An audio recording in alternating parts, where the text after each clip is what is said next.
Good afternoon. We are here in Ferne Cox's home, and this is Ferne Cox that we're looking at here. And Ferne, we wanted to say hello to you. And this address is 15112 74th Avenue East. And we are on July 11, the year 2003. And Elaine said that you have a birthday coming up. Mm-hmm. And when is that? Monday, July 14th.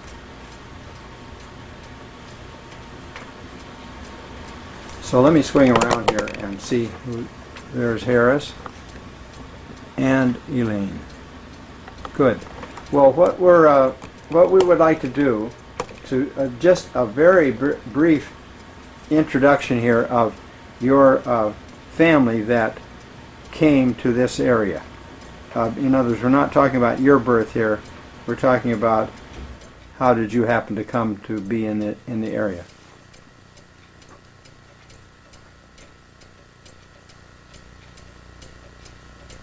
We had friends here Okay. in Washington. And so at that time, your parents, before they came, where did they come from when they came? My parents didn't come here. Oh. My mother did, but my dad died back in North Dakota. Okay. Tell us about that move. When you moved here. Well, we just came by car. We shipped stuff, and we came in 35 Plymouth, didn't we? Yeah, in an old Plymouth sedan. In a And Plymouth sedan. We came in 1942, right after World War II started, and Dad was looking to go to work at Boeing. They had opened up a lot of jobs with regards to the war effort. Right. And were you born at that time too? Yes, I was 11 years old when we left North Dakota. Let's get your birth date, Harris. 1930, September 1st, 1930.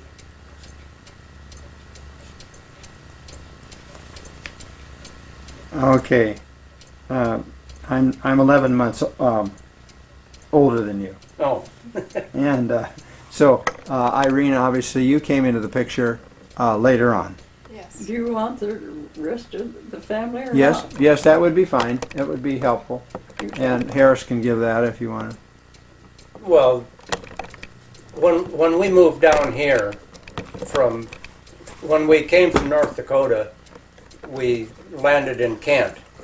Uh-huh. And we were there for a couple of years, and it was 1944 when we moved down to this place. Oh, okay. And 1944, yeah. yes, and Dad had just been called up for the draft in 1944 to go in the service, and so they decided to buy this place down here so he'd have something to come back to. And it was a 40-acre place with a house and a well and a barn and a chicken house, and figured that we could survive there while he was gone. And then it turned out that he never went to the service. He didn't pass the physical. He didn't pass the physical. He'd fell at Boeing's and broken a couple vertebrae in his back. And What was his age at that time, you know? 38. Well, I just saw a document just last week that is in the bicentennial book, and it indicated that in the latter part of the war that they had an additional draw on the 38 to 45-year-olds. And that was accurate, huh? And That so was he had right. been deferred. He was in F. He was in category F, which was always deferred until late in the war. 4F they called it. 4F. Huh? Yeah. And the draft board, you know, the funny thing is that it was the draft board in North Dakota Oh, uh-huh. that had him drafted. Yeah. even though he'd been out here for 2 years. But they must have been running short on men. They were, yes. Well, Yeah.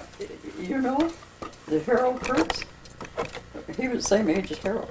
And she was sick, and the kids were sick, and they drafted him into the service regardless. Yeah. He yeah. went in. And his name was, what was his first name? Harold. Okay.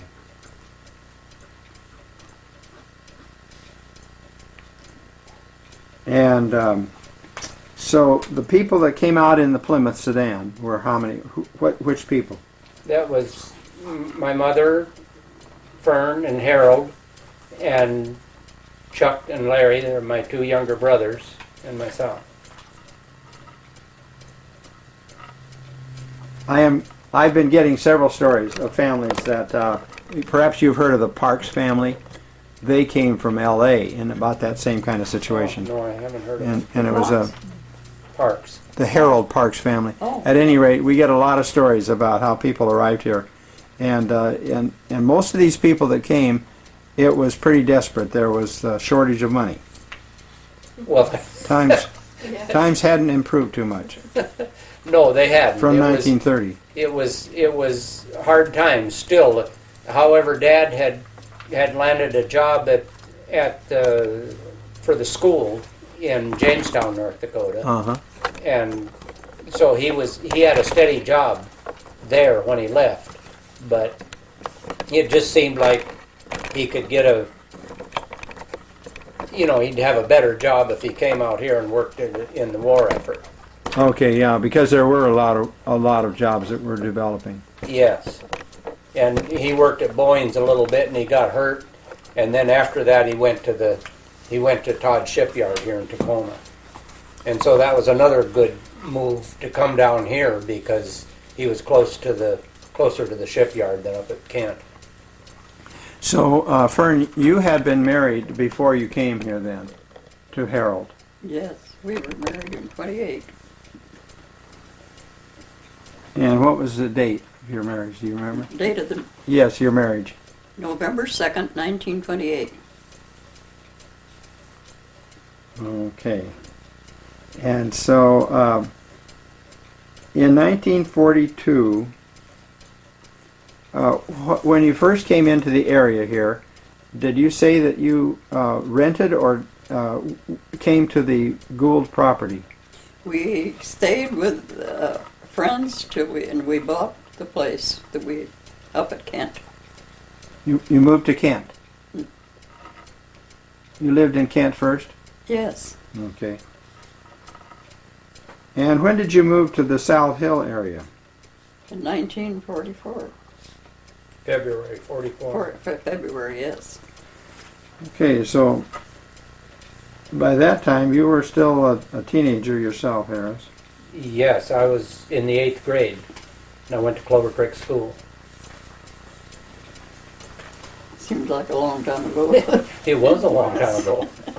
Clover Creek comes up in our meetings with people as one of the foes of the Woodland School and the Fir Grove School. They would play athletics. Yes, they were, Compete. rivals. Right. Yeah. And- And Collins. Yes. Collins comes up quite a bit. Yeah, And did Clover Creek School go from 1 through 8?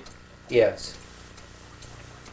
And I was only there half a year. We came here in February of 44, and then I graduated the 8th grade in June. So I wasn't there very long. And where did you go next? I went to Puyallup. And what are some of the things you remember about your time at Puyallup High School?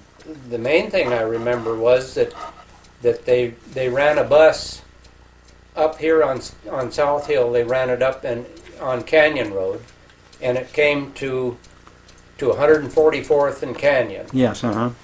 And I walked up there to the bus, which is a good long hike It was a good long hike. to catch the bus. Did you, at that time, was it the blue-white bus company?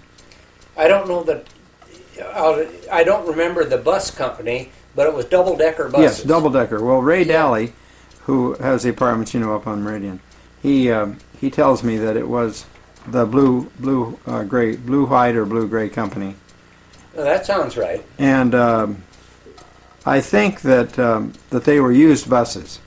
Oh, they were old. I think they had been used on the freeways in California. Oh, maybe that was it. That's what- They were old buses. Yeah. And they came up to 144th and Canyon, and they turned around there, and that's as far as they came. Yes. And Ray said that he always wanted to be upstairs in the second floor because then they'd be away from the driver. Well, that sounds right, but by the time I got on, it was full because it was the Okay. end of the line. Okay. So And so Fern, you sent your children off to school right away as soon as you came down here. Yeah, well, Chuck started up there, and then Larry started down here. Yes. And so when Larry started, that would have been in maybe in the next year or something. The year you graduated, wasn't it? I can't remember when Larry started. Well, he was 7 years behind me, so Yeah, because Chuck started up there. Chuck and I went to school at Clover Creek. Did we go at the same? No, I don't think we did.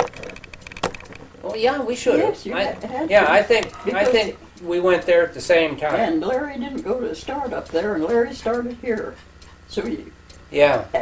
So he probably started the next year Yeah, after I yeah. graduated. Okay, so in the newsletter that I'm leaving for you, Don Glasser has assembled all the pictures of the Fir Grove School oh, and in those years, and so those are kind of nice. We're doing some studying of that.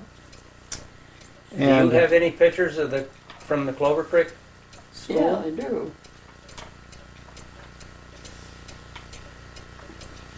Which album?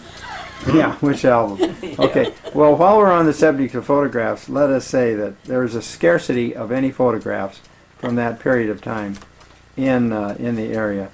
And I don't have any on the wall up there, do I? I don't know. I never look at them. so at a later date, maybe at another time, I'd like to ask you if you would let us see some of those photographs. You don't need to see them tonight. I was just we can look looking for at them the- later Yeah. on. And Yeah, Yeah. I was just looking at those the other day. And I don't remember which album I was looking at. I didn't ever remember him taking any pictures at Clover Creek. Yes, I remember got, seeing a school picture with Chuck and Larry in it, I think. From Clover Creek. Oh, fun. Do you remember who the teachers were?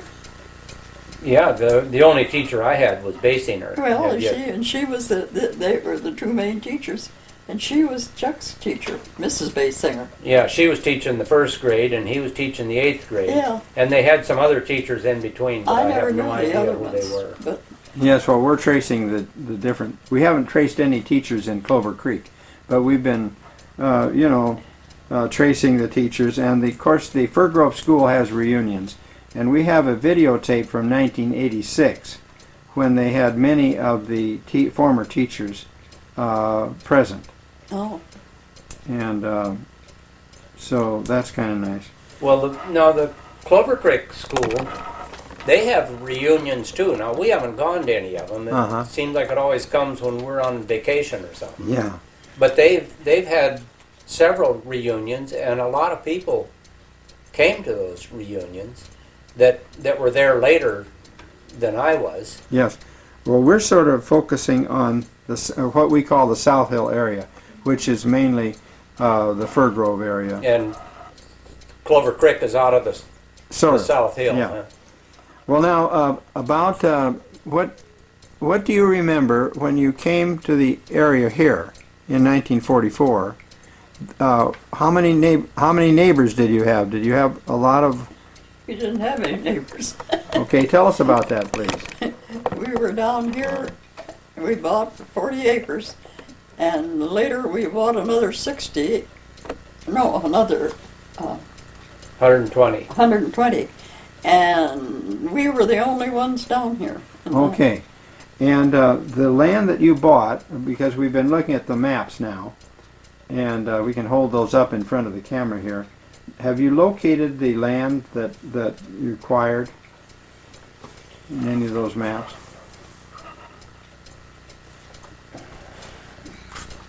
Is this one? This one's. Let's see. I don't know what year this map is. It's it says there on the edge of it, Harris. This one says 41 if my math's correct. Maybe Well, that- let me see that map. This one here may be older. Yeah, I think it is.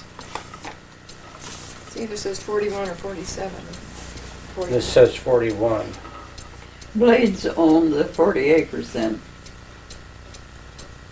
Well, this map here in 41 shows that Scott and Howell. Yeah. And Blades, we bought it from Blades. Yeah, but they only had a little 40-acre patch here. Oh, yeah. And Scott and Howe, it shows them owning this Several whole hundred. half section here. Mm-hmm.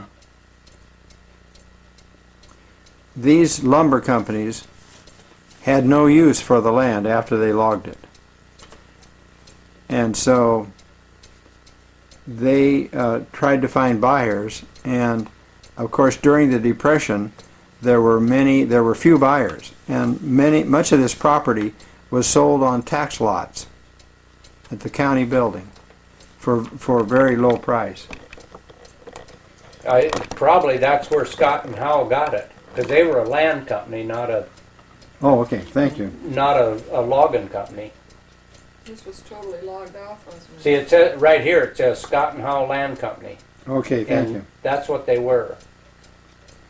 So, so you had few neighbors, and The did you? closest neighbors we had were up on the hill.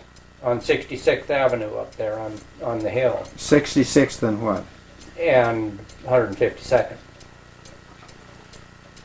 It was at that time it was Evergreen Street. Okay. And so the so in 1944, was the house already here that you moved into? Yes. It's that same house. Yeah. Okay, it's the house that is due west of us here. Yes. Mhm. It's been remodeled It 15 times since then. It didn't look like that when we bought it. Okay. And so at that time, Harold was changing jobs. He worked at the shipyard and then at Boeing, or the other way around, Boeing and then the shipyard. Yeah, but he was working at the shipyards when we bought this place. Hmm. And how did he commute to the shipyard? Oh, Do you remember what your car was? He, sometimes he rode with. They'd get together, a bunch of somebody to take a, and sometimes he took our car, didn't he? Carpooled. Yeah. Okay. Well, don't you remember the bus that he rode? Remember they run Oh yeah. a bus around for the shipyard, and Yeah. and Yes, they and did. The guys all rode that bus down there. That wasn't very long, though, was it? No, It didn't last very long. no, I don't think so. And when you worked at the shipyards, when you both worked there, didn't you ride that bus then?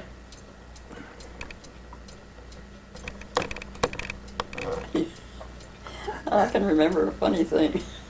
I don't remember very much about the bus, but I remember that lady that used to ride that had that child that was so deformed. Oh, wow. And They that got seemed on the like bus. that's the main thing I remember about that bus. Well, that's interesting. That's what we Yeah, it was. memories of. It was some kind of a. I think it was probably an old school bus or something. Yes. It seemed like it wasn't very big. No, it was a little bitty bus. Yeah, yeah. Yeah. So he carpooled in there. Yeah, and part of the time he drove, of course, and Yeah. in fact, well, the main time I remember him driving and having riders with him was when we were still at Kent. Yeah, he Because drove all he the had time. he had a whole load of guys that went with him Yeah. down to the shipyards Yeah. from up there. But from here, well, I know he had guys riding with him. when he drove. But Yeah. when that bus was running, they all rode that bus. Yeah. Now, in 1941, when the war started, that was the beginning of having a lot of women going to work. And so you said that you worked in the shipyards yourself? Yeah, just a short time. What was your job? Welding. Oh, great. How did you like that? Oh, it's okay. I didn't stay there long, but I stayed there long enough so I learned I could do the straight welding and I could do overhead. Great. Well, you know, they turned out a tremendous amount of ships. I think 900 ships in 1 or 2 years. Liberty ships. Isn't that correct? No, these were aircraft carriers. Aircraft, yes, aircraft carriers. And they were Todd ships. They weren't the Kaiser Liberty ships. Okay. This was aircraft carriers, so Little bitty ones, 600 feet long. yeah, baby carriers. Yeah. Boy, that is really something. So, what do you remember about the end of the war in 1945? Remember celebrating or anything like that? Oh, we went to we went to town to Puyallup that night and met some friends. I can't remember too much about that. Okay. There wasn't too much to.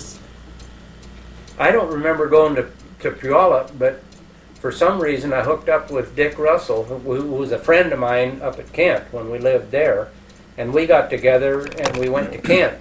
Okay. Oh, And there was a big celebration in the town of Kent oh, that night. we didn't go. Huh? We didn't. Probably go. not. I don't remember too much about it, but I remember it being a big celebration. Mm-hmm. Of course, everybody was happy. That's the way it was in Puyallup. There wasn't any celebration. Just Just people standing out in the street Yeah. cheering. Huh? yeah. All right. So, did you go to Harris's high school graduation? Yes, I sure did. Now, tell us about that. What year was that? 1948.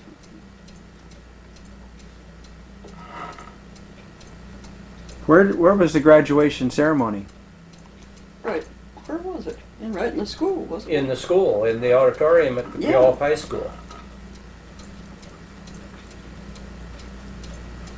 You're aware, Harris, that some of the classes celebrate every month. They get one of the classes at Puyallup High has a meal together every month. Oh, do they? Yeah, Vivian Wepfer and a whole bunch of people. There was about 20 of them that they have lunch at the Elks, Oh, and that's quite a thing there.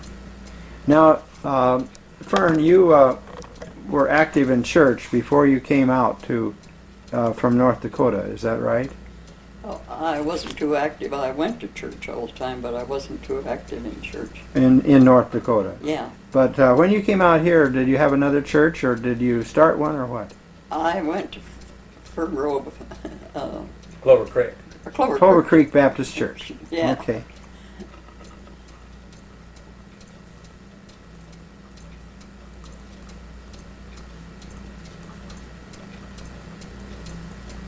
As the development happened on South Hill here, as more people moved in, these people sold some of their land, and so after 1945 or 1950, by 1951, there was several housing developments. The first one was, or one of the main one was Rainier Terrace, which was located at 118th and Meridian. Oh, yeah. And do you remember any other housing things that came along? Our own. When was it you guys started developing? That was 1963. Oh, yeah. Well, see, we're just about there. We're not quite there yet. Yeah. I didn't know too many people over that way because I associated with the ones at Clover Creek. Okay. And in the 40s, up at Woodland School, there was a home crafters club, and they did stitcheries. The women all got together and did stitcheries. Did you have anything like that at Clover Creek? What were some of the activities that the people did there?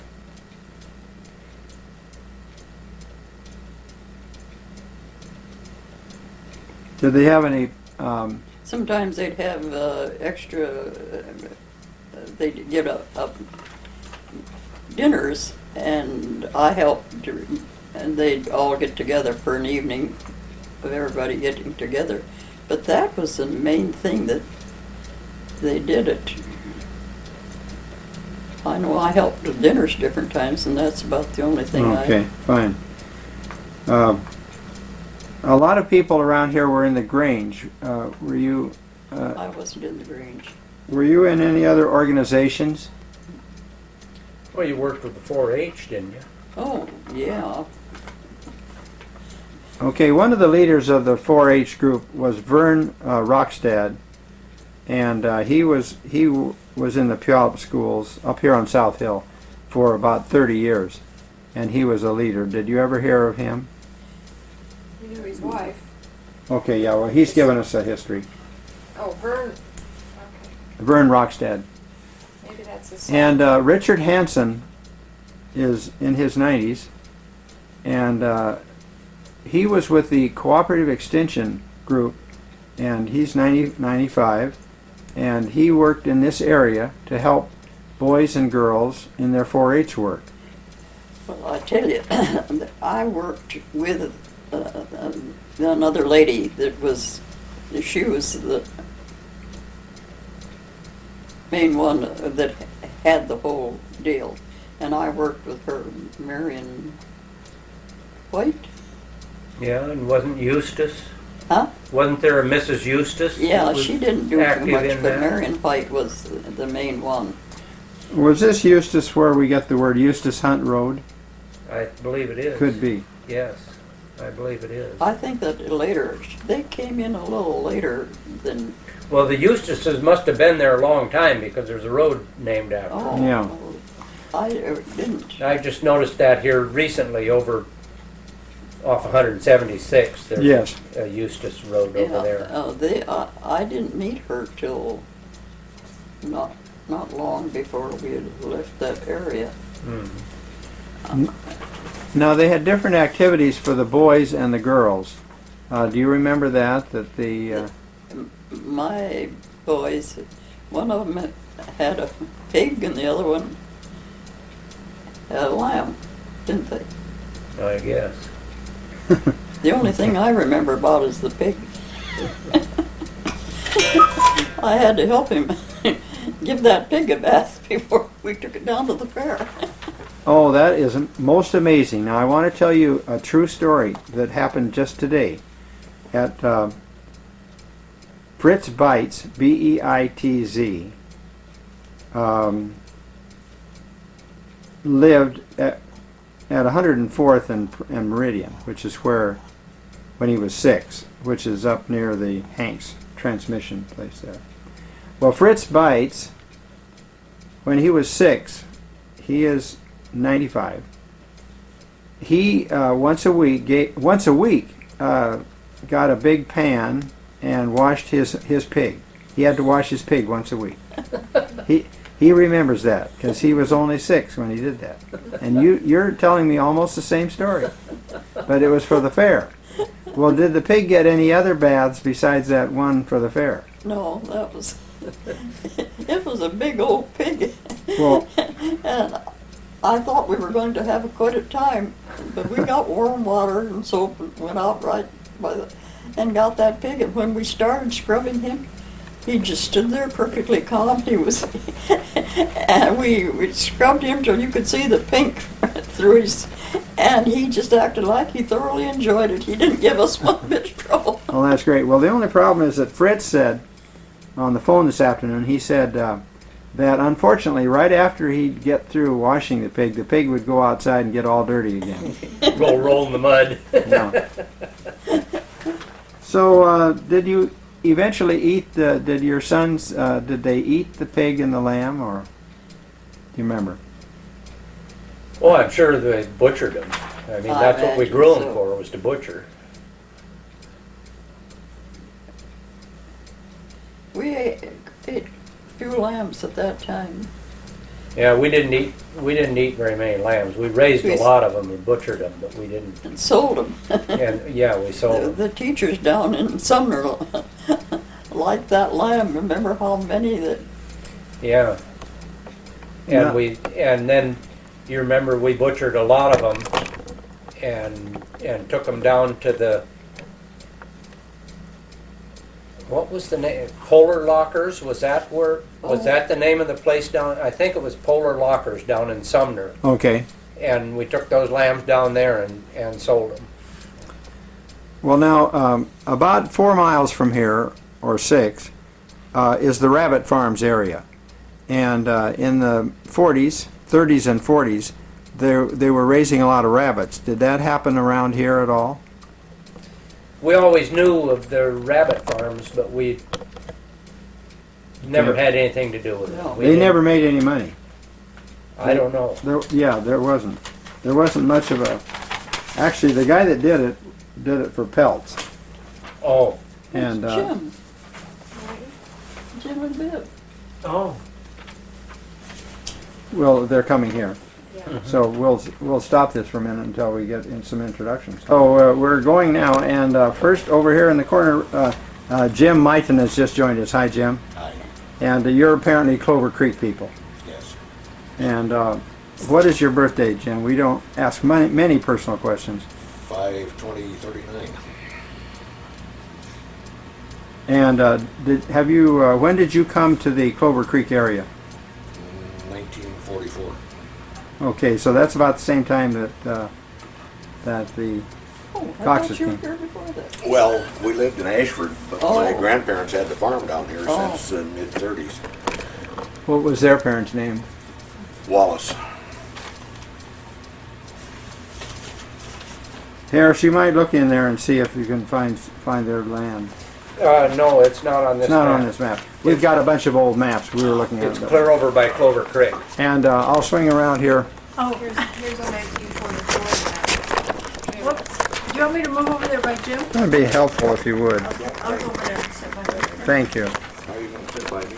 Here, you can sit here and I'll just scoot over a little bit. How about that? Who did this? That The kids gave her that for her they had a birthday. birthday party for me, and Isn't that beautiful? isn't that a beauty? So, Vivian, you've lived here in this area Flat maps? about the same amount of time, or? Yeah, about 1944, 45. Fine, Let's thank you. see, You maybe. must have been 44 because Yeah, 1944. Oh, I thought you were born up there. No, I was born in Yakima, Oh. St. Louis. Okay, well, one of the things that we want to talk about, because we haven't covered it yet, is the Natchez Trail. And Elaine, would you tell us what you were mentioning this morning about markers? That's very fascinating. Well, it was what these guys were talking about when we built a house up back here, that you could still see the wagon trail, the grooves where the wagons went through up behind our house. But it's been a long time. My kids knew where it was, but we don't know if that trail is still We there. don't know if the tracks are still there or not now, because there's been our neighbor that bought our house that we built then. He's done a lot of work up in Sure. the woods And a with lot of his animals tractor, and stuff. and I don't know if there's anything left of that or not. I kind of think there is a little bit left, because I think I saw it when I was up there with my bulldozer. Okay, well, at the Rogers High School, across from Rogers on the north, is the Parks family. And the Natchez Trail came right through their property. Oh. And it came there from 123rd and Meridian, which is where it came within 50 feet of the Old Mill Dance Hall. Oh, Oh, okay. And one of the most beautiful stories that we've collected so far is that the Parks children, there were 9 of them, they occasionally were very young, 7 or 8, but their parents danced up there, so they would go up there and they would sit on the benches. And if they ever ventured out onto the dance floor, they'd fall down because they used a lot of ivory flakes on the dance floor. But at any rate, this one night, the temperature dropped 50 degrees in a few hours, and so what happened was that all the cars froze up, and so the Parks boys carried their sisters home along the ruts of that road because it was very dirty, muddy in the winter. And they knew that they would be in big trouble if they got their black patent leather shoes covered with mud. So at any rate, that was kind of an interesting story. Now, a lot of people that we've talked to, Fern, tell us that they didn't ever go to the dance hall up there. So, do you know anything about Never that? went. You never went. Okay, and of course, from Prohibition days, back through the 30s, before that, there had been, you know, a lot of liquor sold up there, and things like that. Well, what I wanted to get to, I'm trying to get to it, is the Blyton cabin.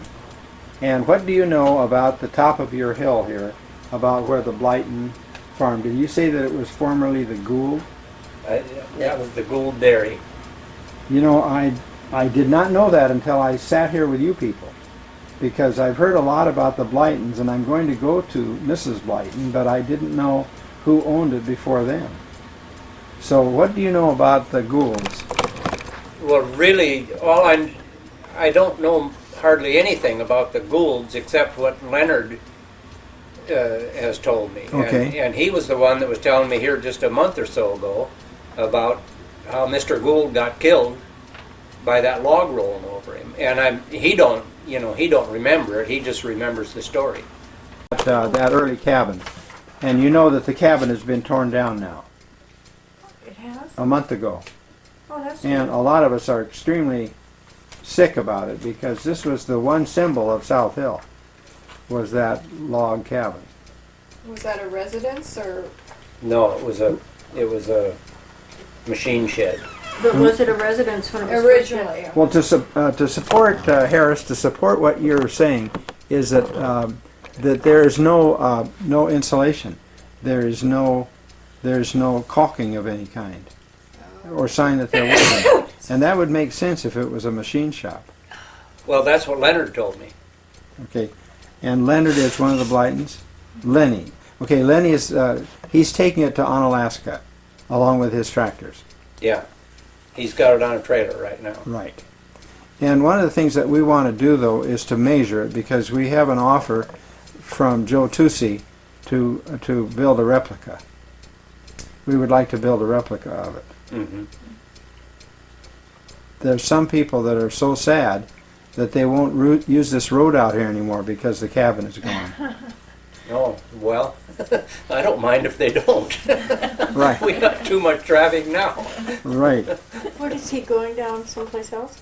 Bought some Well, property. you see, they've sold their whole place up Oh, there. they The have? Blytons have. Yeah, To it's going what? to be developed. 300 houses. 380 houses. Oh, that is Oh, so my sad. land. And they just changed it to Bloomfield instead of, it was going to be the Blyton Farms, but about a week ago they submitted a new name for it, and I think it's Bloomfield, Bloom. Oh, isn't Field. that sad? The lots, We've known this has been going on for a Yeah. couple So we of won't be years. able to get out of this valley. no, the lots are 40 by 100. Good grief.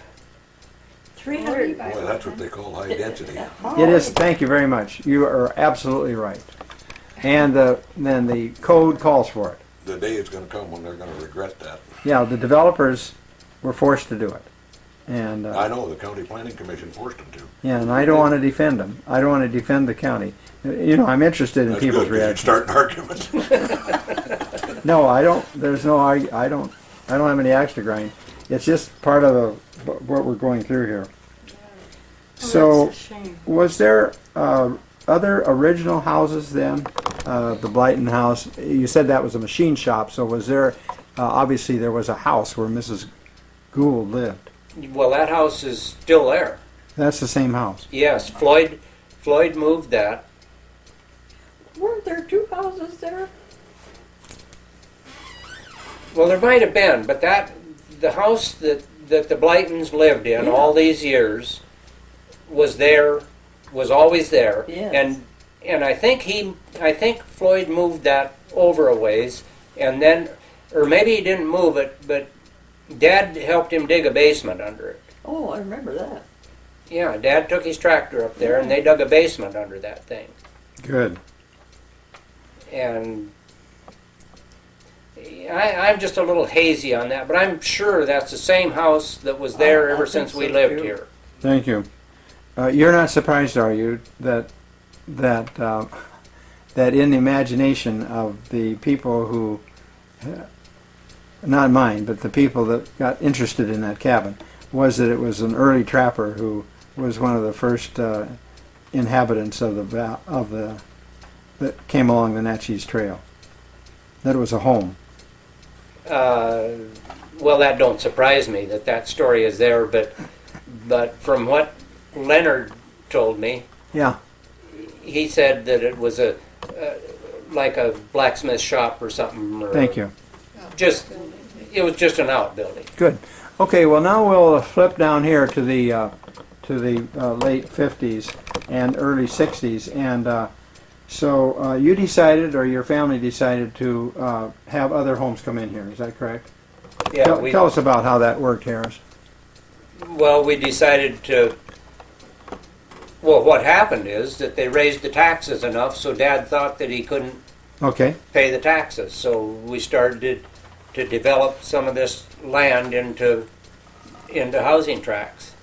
Now, in 1951, 1953, I mean, the price of a lot, which was 10 years before that, was the whole house was $11,000 to $13,000 up in Rainier Terrace.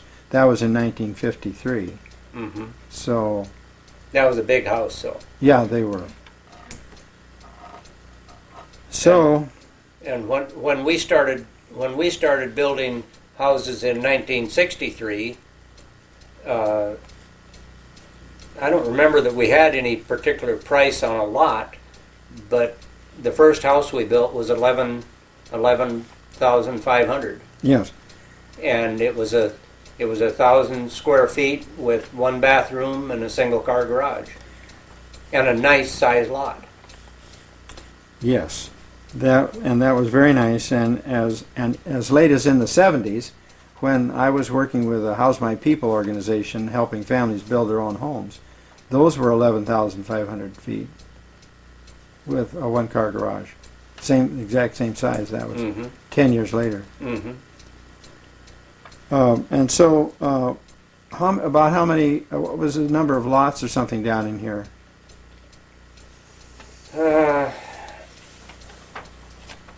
I think altogether we developed about 60 lots, I'd guess. Okay, and did you have a company or? Yeah, it was Fairlane Valley Builders, Okay. Fairlane Valley Builders, all right. and we built houses until 74. 63 to 74.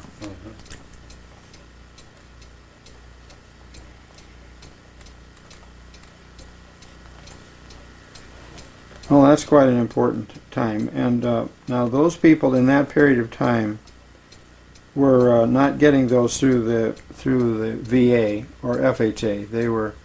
They A had lot to get of them were FHA, Okay. yes, and the first of them were just what did they call that financing? It was just Conventional. Conventional. conventional That's right. financing. Yeah. I was in real estate for 25 years after I was a pastor. Oh, So could we tell us, Fern, could you tell us a little bit about late 60s and the Thanksgiving service? Because I was talking to Elaine. The reason that I came to your home was that we were planning the Thanksgiving service at the Baptist Church. Do you remember anything about that? Late 60s. 69 through 73. we never built that church until When was that church built? Let's see, Heather was about 2 years old, 3, so it was about 68. Yeah, it was 68. Yeah. 68. And you had a because I- superintendent. You had a superintendent come in that was a traveling guy that coordinated all the work. Yeah. You were involved in that too. Bill Cox. Bill Cox. Yeah, Bill Cox. Yeah. Right, great guy. Great Had guy. our same name, but no relation. I sort of dimly remember that that's true. I didn't remember it. But at any rate, that was quite an accomplishment to build that church at that time. Yeah, well, Bill was a good guy, He was easy to and he work was a with. good builder. Yes. And of course, I enjoyed Gene Bartels very much. Oh, so And so he moved in here. He lived down in here. yeah, he lived in one of our houses. Yes. And so he was a very cheerful guy. Oh, And we had a very nice minister association. We met quite a bit. have you heard of him lately? No, I haven't. He was when was it they were here? 2 years ago, wasn't it? Was it that long ago? We Or met was it him. just last year? Yeah, it was just last year. Last we met year. him for lunch one We day. met him for lunch up at the country buffet up there. in Oh the- yeah, it was a nice place to eat. And what history has he had? Has he been in churches or what? No. Not anymore, he isn't. No. Okay, Well, he's retired now. okay. But where was he a pastor after he left? Well, here? he left here and went to Hamilton, Montana. And then I don't know where he went. Didn't he go up to Fairbanks with Well, his he was kids? over on the Oregon coast. At, He even went there. Where's that? McMinnville? Where's the plane now? McMinn. No, yeah, Yeah. McMinnville. Yeah, they were over there for a while, and then their kids settled. They went to Alaska then, and I think that's where they. Fairbanks. Fairbanks. Mhm. Where Oh, the okay. children live. Most of his children live in Yeah. in Alaska now. Right. Some of them are still down here, though. Are there? Somebody. Well, thank you. That's very interesting. Yeah, well, one of the things that I did for that service was that I had an old iron stove and a picture of a grandmother. And we used that as the publicity for this Thanksgiving service because it seemed to fit in with South Hill that we would do that. I don't remember. You I don't don't remember remember. Did Okay. we not go to the So thing? we were. What did we do?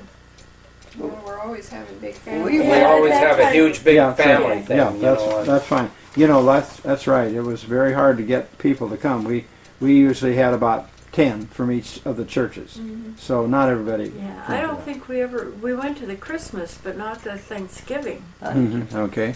Well, now tell us about your experience of when population started coming up here, and you people started having houses here, and people started moving in. And the farm started getting smaller.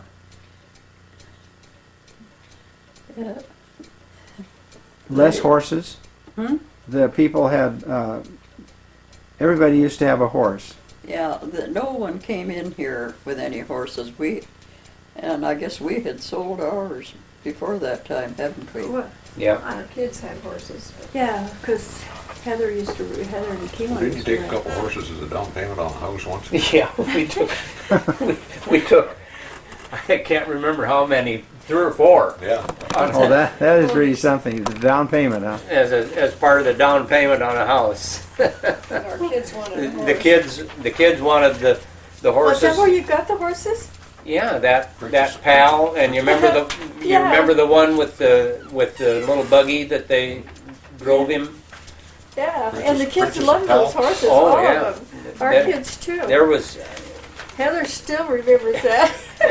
Princess and Pal. And yeah, Yeah, Princess. Princess and Pal. Yeah, They were the Palominos. And then there was that one Tincy that Tiny. Timesy. Tincy. That Tiny's that been was here forever. Yeah. Mom and Dad's horse, and it came from Howard's place. Oh, okay. We traded for that.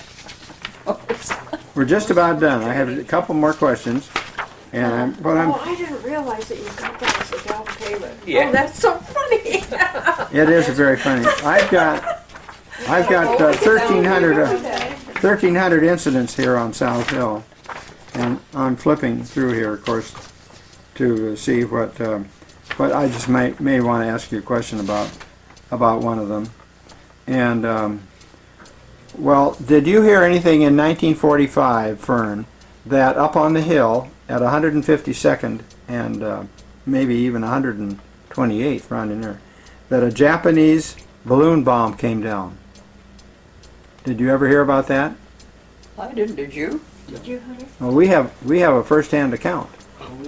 And the Army, Fort Lewis, sent their soldiers over right away to look into this. It was top secret. And they marched arm in arm to try to find it. And there's this elderly man by the name of Arthur Massey, who lives over in Spanaway, who said that his dad came in from the orchard with part of it. It was a paper balloon, 10 feet across. 152nd and what? And Meridian Round, between 128th and 152nd. Oh, Out there where, where Elson's and Miracles lived in Yeah, that area. in that area, yeah. Now, one question that you could help us with is we understand that if you lived up here on the hill, it wasn't quite like living in downtown Puyallup. Tell me about it. And I hated living up here in the country. the newspapers always had stories about the people that lived downtown, Yeah. but they didn't have stories about people up here. Well, once in a while they did. Yes. If we- Depending on what crime they committed. What crime they committed, One okay. time, I had some of the people that bought our houses over there for lunch, and they had that in the paper. Oh, is that Good, right? yes. Yeah. There was some reporter that lived up here for a while. that must have been it. But in 1940, you weren't quite good enough to No, even we- hardly walk downtown. We were the hillbillies. You bet. Even in 19, yeah, because you went to Puyallup and Yeah. I went to Puyallup, and we were truly hillbillies. That's true, Vivian. And did people ever tell you that, well, I've heard it from others. They didn't tell you this, but I heard it, that they were too close to the animals, so that when they came to school, there was some of this going on. Because a lot of the people had chores up here, and this was a problem. And they also said that the people on the hill had 1 foot longer than the other, because they had to climb the Walking hill. on the side hill. Well, one of the problems with going to school down there, it was so far, and if you didn't drive and you weren't a 2-car family. Right. I was fortunate because my folks would pick us up, me and a friend, and Dad would come from work and we could stay for after-school activities. But you couldn't do that every day. No, you see, they didn't have the bus for the after-school activities, so the people on the hill here We were were- cut out of a lot of those things. We were lucky to have a bus to go to school on. That's right. And it was the Clover Creek bus that you went to school on too, wasn't it? Not when I went to school. Not It when you wasn't. went. No, but See- it was but it was like you had to get up with a crack of dawn, and we left here before it was daylight Oh, yeah, right. to go, all from September through April to go to school. Uphill both ways. Now, another thing that we want to ask you about, along about that same line, is there was an earthquake in 1949, and I wondered if you had felt it. Yeah, we felt it. I think everybody felt it. Do you remember what you were doing, Fern? No, I don't know, but all I remember, I thought, where are my kids and where they were in school. Yeah, And Harris was working downtown, and I thought, and I said, I remember one thing I did. I run right out in the yard and stood out there trying to figure things out. Good for That you. was the dumbest thing. That's good. And Harris, you were downtown because you had graduated a year before Yes, yes. And I was working at the Western Auto Store that. Okay. in Puyallup there, and I was putting a bicycle together in the back room, and that Western Auto Store used to be right by the railroad tracks Oh, uh-huh. downtown, and when that building started shaking, I thought it was a train coming, because that building always shook when a train went by. Wow. And I was putting that bike together, and all of a sudden I saw waves coming down the cement floor from the front door, and I thought, wow. And I went running out the front. I don't blame you. Mom Yeah. was outside in the chicken yard, and she said she could see the ground moving. Yes, Yeah, bouncing and around. And my grandmother was probably about 80, 85, and she thought that my mom and dad was moving the house and didn't tell her. That is really wild. So you remember then, Fern, all of the traffic beginning to get heavy on Meridian. And did you continue to go on Meridian over these years? Yeah, I did. I did for quite a while, but finally the kids told me I couldn't drive on Meridian and I couldn't drive on Canyon, so I Right. decided I had to quit driving. I don't blame you. When Well- did you bought that place on Meridian, 152nd Meridian back in the 40s too, didn't you? When you bought the store there on 152nd? Yeah, Was it in the 40s? No, It was in the 50s. 1951. yeah. That's what I was going to 51. say. I thought it was in the Yeah. 50s. Yeah, we Because I were. remember that. Right where the bank is now Yeah. was where they bought the little store and We had a store and a gas station. Oh, gas station. where was that and located? Right on the southeast corner of 152nd and Meridian, Oh, I see. where the bank is. There's a bank there now, I think. Yes, well, was this the Rowley chicken farm at that time, or No, No. Rowley Chicken Farm was where? not too far from there? I saw that Raleigh And clubs were on the other Clubs corner. was behind us. clubs were this way. This Oh, way. across the street. Yeah, And- yeah, and they what were was- behind what was that. What was Roots the were behind us. Roots. No, Roots. Yes, but Clubs was on the other side. yeah. Yeah, on the Yeah. other side of Meridian. But Yeah, I what knew was Mrs. the old Root. people's name that lived across the corner, kitty corner from us? Schindel? Schindel. Yeah. They were there for many years. I was trying to think. Rowley Chicken Farm. Schindels were on the other corner where that auto repair place is now. Yeah, where the Meridian Rowley's Collision was down is. this Yeah. way a little bit, wasn't it, on 152nd? Where I can just see that name. So at one point we had a slogan, "Pray for me, I drive Meridian," and that's probably true because it was pretty dangerous. It was pretty quiet. When we lived there on 152nd, I've got movies of Harris helping somebody turn around a semi in the middle of Meridian. I think about that old movie, when our kids were little. And here the kids are standing there watching him, and he's helping this guy turn a big hay truck or something. Yeah, it was a semi with Semi. hay on it, and he turned the wrong way there and needed to turn around, and so I was out there flagging traffic. In the middle of Meridian. Yeah, Can you imagine flagging traffic in the middle of that intersection today? no, I can't. When I learned how to drive, Ray taught me how to drive, and I can remember driving down Meridian, it was a 2-lane road, and every time we met a car, I'd close my eyes. Yeah. And then I'd drive some more. Well, I'm going to ask if you would be a little philosopher for us for a moment, because you've experienced life in several decades. And do you have any comments to make about the different, about that? Oh, I think that when we were in North Dakota, things were, during the Depression, well, things were pretty hard, but we just learned to live with it. We learned how to economize. To and be live with content. it. Yes. And to And get we through it. Always had plenty to eat, and the kids always had plenty to wear. Do you think that the fact that not so many people are survival minded like that anymore is a problem that I people think so, because I've had some people working for me lately that having a hard time and they don't know what it is to economize. Okay. And the economize is a discipline to keep the budget down and Yes, and to stay in the red instead of in the Yes. black.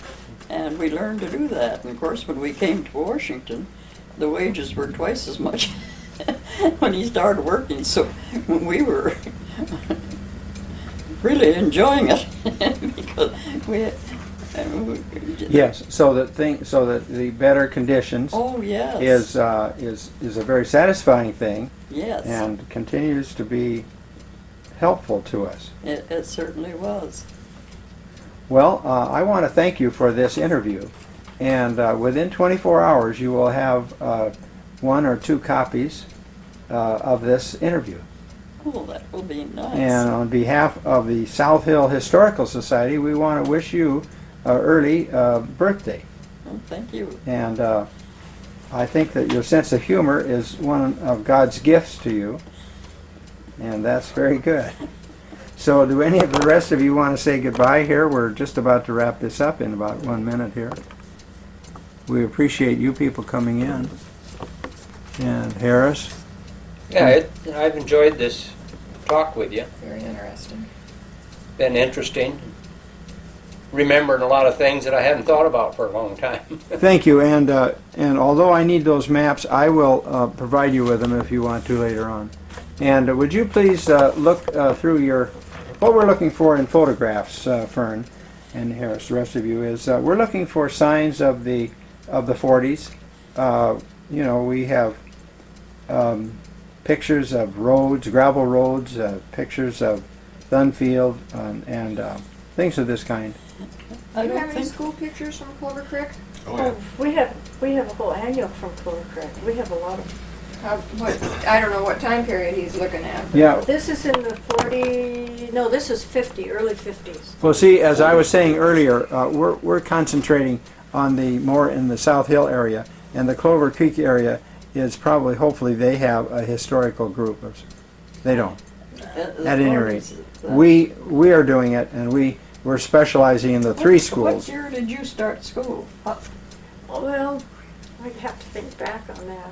What year did you start on? I It's- started in The three 44. schools are Woodland, Fir Grove, And Puyallup and Heights. Puyallup. Puyallup Heights in 1912 won the they won the award. They had a community club, and they won the Grange food demonstration because they display because they had such nice crops. And the big banner across it in 1912 said these crops were grown on shot clay soil. Because see, people in downtown Puyallup didn't ever think that anybody could grow anything. Nothing that'd grow up here on the hill. Yeah. And then, yeah, So this is one of the things we've had I to. was trying to think. Well, this was called Starvation Valley here, where these guys. That Well, reminds- Linda, thank you so much for mentioning that because I am very familiar with Starvation Valley because of my work in real estate. And you heard that. But I heard this, and I've been in those homes there. They are very unskillfully platted.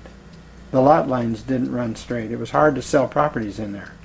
Well, that's what they called this area. This right here they called Starvation Valley, and it was never platted.